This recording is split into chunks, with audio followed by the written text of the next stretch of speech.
Don't let it go, let it go. Don't let it slip away. Hey guys, what's up? Welcome back to my channel. As you can tell by the title, today we will be doing a what's on my iPhone 11 Pro Max video.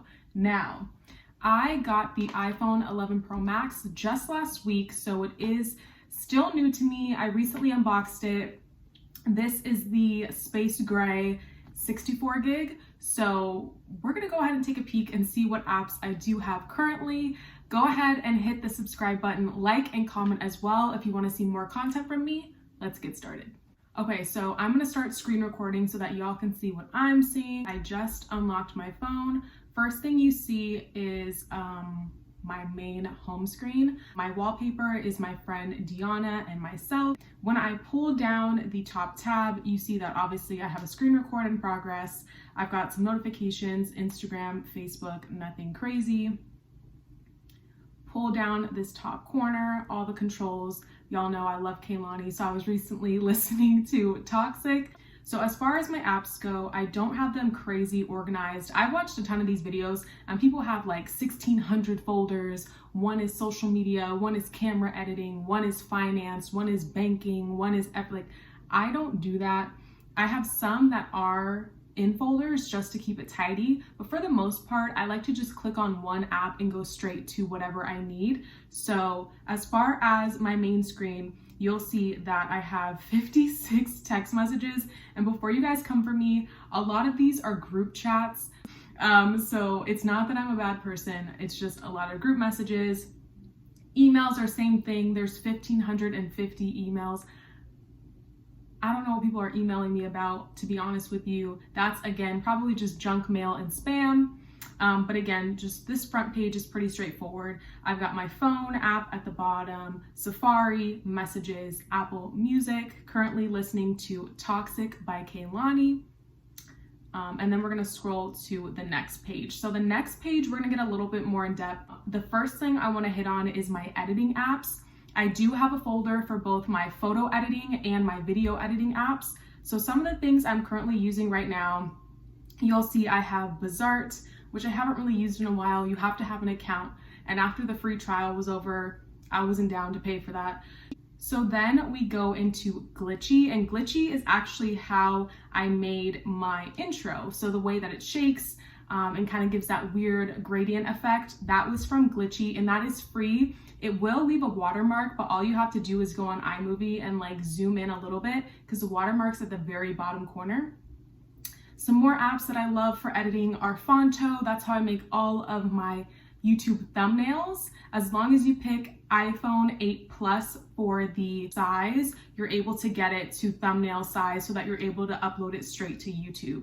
And it has a lot of cool things where you can drag PNGs and different images and text onto the app as well. So totally love it. Another thing I love is the eraser app. When I have photos that I want to place on, say, a YouTube banner or a thumbnail, you're able to use the eraser app to erase the background. So it's just your face or it's just whatever image you want to show, which is so convenient because it makes it so much easier to drag and drop.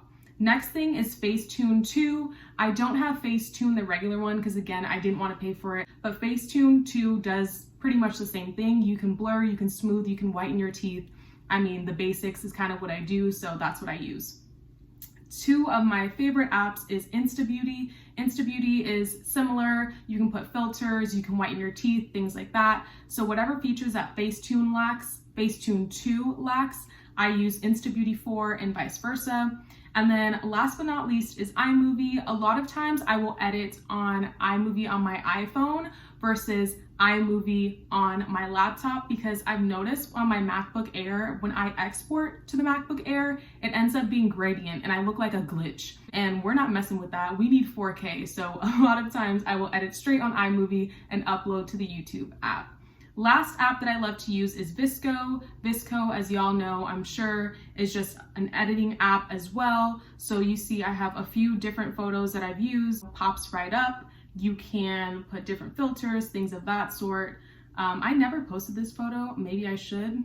just reminded me. So outside of the editing apps, I have my finance apps. That's where I keep all of my banking stuff, Pretty straightforward, not gonna get into that. But also on this page, you'll see Instagram, Twitter, Snapchat. Go ahead, y'all. I did recently post yesterday. Go ahead and give me a follow. My Instagram is just my name, Julia Price, just like my YouTube channel. I post there pretty frequently, and I always update when I have new videos on there as well.